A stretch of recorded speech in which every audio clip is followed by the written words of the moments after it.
बिस्मिल्लाहिर्रहमानिर्रहीम। मैं मेजर अकबर अस्करी 14 का रेजिडेंट हूँ और सेक्टर बी स्ट्रीट 11 में रहता हूँ।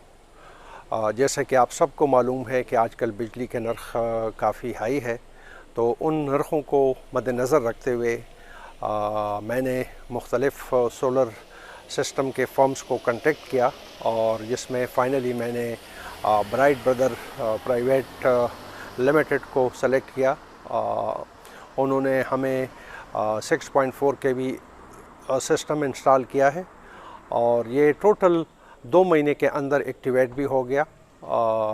ब्राइट ब्रदर प्राइवेट लिमिटेड ने हमें बहुत फैसिलिटेट किया, किसी चीज़ में हमें तकलीफ़ नहीं होने दी, बहुत कोऑपरेशन के साथ काम किया और 2 महीने के अंदर अंदर हमारा नेट मीटरिंग सिस्टम भी इंस्टॉल हो गया। और इस वक्त हमारे सिस्टम ने तकरीबन 10 दिनों में, जिसमें कोई 4 दिन बारिश भी रही, 129 यूनिट्स प्रोड्यूस किए हैं और जिसमें अभी तक 123 हम कंज्यूम कर चुके हैं।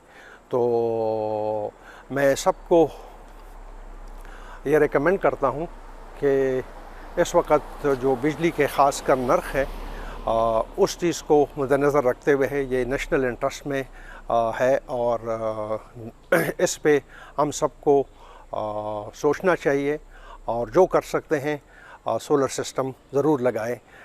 It is in the national interest. Thank you very much.